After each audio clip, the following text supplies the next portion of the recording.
이 시간 같이 보실 말씀은 로마서 16장 1절에서 27절의 말씀입니다. 오늘은 로마서 말씀 마지막 장입니다. 1년 동안 로마서 말씀으로 우리의 삶을 붙들어 주신 하나님께 감사드립니다. 작년 2월에 로마서를 시작하기 전에는 사도행전 말씀을 같이 나누었었습니다. 제가 그때그때 필요한 지도를 올려드리면서 바울의 선교 여행의 이동 경로에 대해 같이 말씀을 드렸었는데요.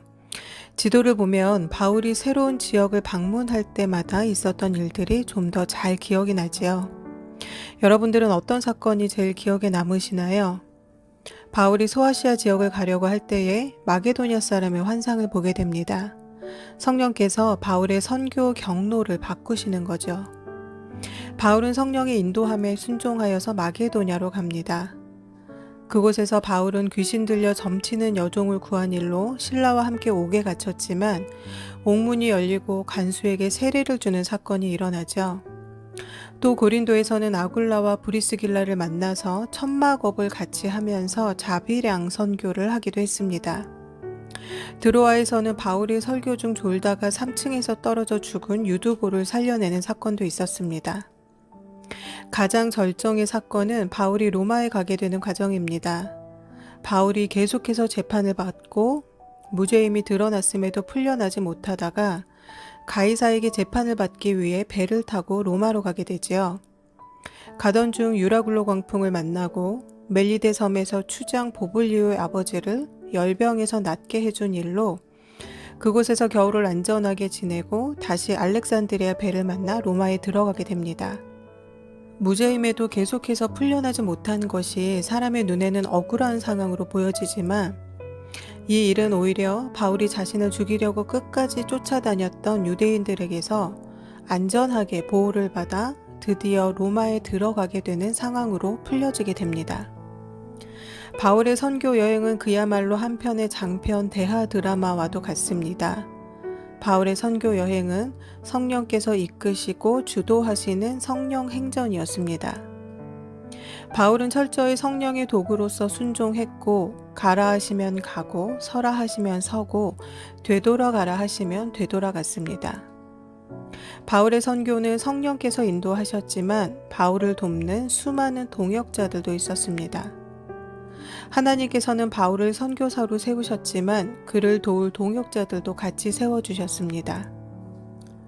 영화나 드라마를 보면 배역을 맡은 배우들에게 모든 스포트라이트가 쏟아집니다.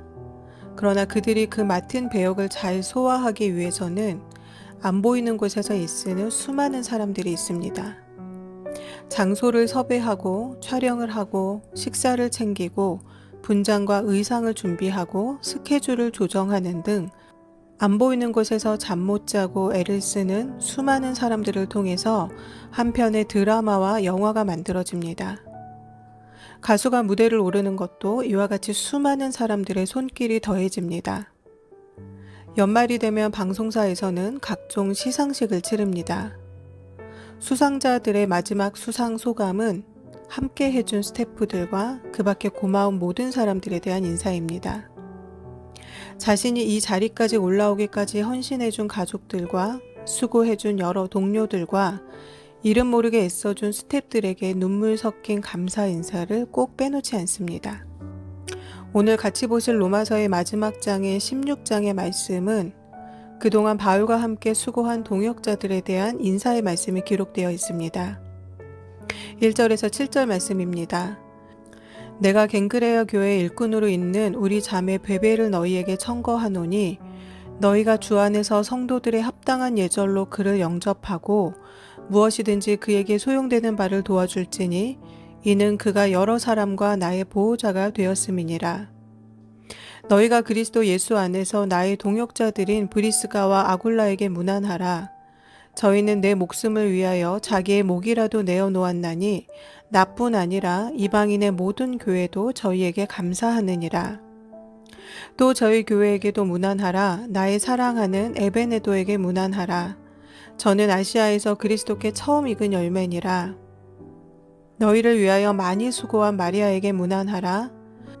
내 친척이요 나와 함께 갇혔던 안드로니고와 유니아에게 문안하라. 저희는 사도에게 유명히 여김을 받고 또한 나보다 먼저 그리스도 안에 있는 자라. 아멘. 갱그레아는 바울이 브리스길라와 아굴라 부부와 함께 세운 고린도 교회로부터 복음이 전파되어서 세워진 교회 중에 하나입니다. 바울은 제일 먼저 베베 자매를 로마 교회에게 소개하고 있습니다. 이 로마서가 쓰여질 당시에 바울은 아직 로마 교회를 방문하지 못한 상태였습니다. 바울은 이 로마서를 1절에 언급된 베베를 통해 로마 교회에 전달합니다. 1절에서 바울은 내가 겐그레아 교회 일꾼으로 있는 우리 자매 베베를 너희에게 천거하노니 라고 말씀하는데요. 천거하다는 것은 소개한다, 추천한다 라는 의미입니다. 즉 바울은 이 서신을 전달하는 베베를 먼저 로마 교회 성도들에게 소개하고 있습니다.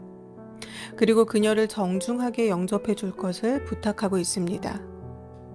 또한 2절에서는 베베를 여러 사람과 나의 보호자가 되었음이니라 라고 말씀하는데요. 보호자라는 말은 후원자, 구원자, 조력자라는 뜻을 가지고 있습니다. 헬라 문화권에서 후원자의 역할을 하는 사람은 대개 부유한 사람들이었습니다. 그러므로 이 베베 자매가 바울의 선교 사역에 물질적 후원을 아끼지 않았음을, 그리고 그녀가 사회적으로 꽤 부유한 사람이었음을 알 수가 있습니다. 3절에서는 브리스길라와 아굴라를 소개하는데요. 이들 부부는 바울이 고린도를 전도할 때 만난 사람들입니다. 이들은 원래 로마에 살고 있었으나 로마 황제 글라우디오가 유대인들과 그리스도인들의 충돌을 이유로 유대인들을 추방한 사건으로 인해 로마를 떠나서 고린도에 살고 있었습니다. 바울은 이 부부와 함께 장막 만드는 일을 하며 복음을 전했습니다. 또한 공식적으로 안부를 전하는 편지에 아내인 브리스길라를 먼저 말하고 있는데요. 이것은 바울이 자신의 사역에 브리스길라가 남편보다 리더로서 더 중요한 일을 감당했음을 의미합니다. 이 부부는 에베소 사역까지 바울과 함께 하다가 글라우디오 황제가 사망한 후에 로마로 돌아가게 됩니다. 그리고 이후에는 바울이 로마 교회 성도들을 만나게 되었을 때에 그 다리의 역할을 해주게 됩니다. 이들 부부는 바울에게 있어 어떠한 동역자들이었을까요? 바울은 4절 말씀에서 브리스길라와 아굴라에 대해 내 목숨을 위하여 자기의 목이라도 내어놓은 사람들이라고 말씀합니다. 바울에게 있어서 이들 부부는 잊혀지지 않는 동역자들이었을 것입니다. 바울이 로마에서 감옥에 다시 갇혔을 때에 디모데에게 편지를 보내는데요. 가장 먼저 이들 부부의 안부를 묻습니다. 이어지는 말씀을 보시면 5절에는 에베네도와 마리아와 안드로니고와 유니아의 문안으로 이어지고 있습니다. 8절에서 15절 말씀입니다. 또 주 안에서 내 사랑하는 암블리아에게 문안하라. 그리스도 안에서 우리의 동역자인 우르바노와 나의 사랑하는 스다구에게 문안하라. 그리스도 안에서 인정함을 받은 아벨레에게 문안하라. 아리스토블로의 권속에게 문안하라. 내 친척 헤로디온에게 문안하라. 나기수의 권속 중 주 안에 있는 자들에게 문안하라. 주 안에서 수고한 드루베나와 드루보사에게 문안하라. 주 안에서 많이 수고하고 사랑하는 버시에게 문안하라. 주 안에서 택하심을 입은 루포와 그 어머니에게 문안하라. 그 어머니는 곧 내 어머니니라. 아순그리도와 블레곤과 허메와 바드로바와 허마와 저희와 함께 있는 형제들에게 문안하라. 빌롤로고와 율리아와 또 네레오와 그 자매와 올름바와 저희와 함께 있는 모든 성도에게 문안하라. 아멘. 8절에서도 계속해서 문안이 이어지고 있는데요. 암블리아와 우르바노와 스다그와 아벨레와 쭉 이어져서 드루보사와 버시로 이어집니다. 13절의 말씀에는 루포와 그 어머니의 문안이 이어지는데요. 루포는 마가복음 15장 21절에 등장하는 인물입니다. 마가복음 말씀 보시겠습니다. 마침 알렉산더와 루포의 아비인 구레네 사람 시몬이 시골로서 와서 지나가는데 저희가 그를 억지로 같이 가게 하여 예수의 십자가를 지우고. 아멘. 예수께서 십자가를 지고 가실 때에 많은 군중들 사이로 구레네에서 온 시몬이라는 사람이 있었습니다. 알렉산더와 이 시몬은 유월절을 지키려고 예루살렘에 와 있었습니다. 모진 고초를 당하시고 무거운 십자가를 메고 가시면서 예수님께서 자꾸만 쓰러지시자 군인들은 시몬에게 그 십자가를 대신 지게 했습니다. 시몬은 아무것도 모르고 억지로 이 십자가를 지게 되었습니다. 그러나 이 십자가는 세상의 모든 죄를 지고 가셨던 메시아의 십자가였습니다. 이후 시몬과 그 모든 가족들이 구원을 받게 되지요. 사도행전 11장을 보면 베드로가 보자기 환상을 보는 장면이 나옵니다. 이 일은 하나님께서 유대인뿐만 아니라 이방인들에게도 구원이 있다는 것을 깨닫게 하시는 장면입니다. 그리고 스데반의 일로 흩어진 사람들이 유대인들에게만 말씀을 전했는데 그 중에 구브로와 구레네 사람 몇이 안디옥에서 헬라인에게도 복음을 전파했다는 말씀이 나옵니다. 그리고 바나바가 다소에 가서 바울을 안디옥에 데리고 왔고 둘이서 1년 동안 안디옥에서 제자들을 가르칩니다. 그리고 이 제자들이 처음으로 그리스도인이라는 이름으로 불리게 되었다고 성경은 말씀합니다. 그리고 이곳에서 구레네 시몬과 바울이 만나게 되어 양육을 받은 것으로 추정을 합니다.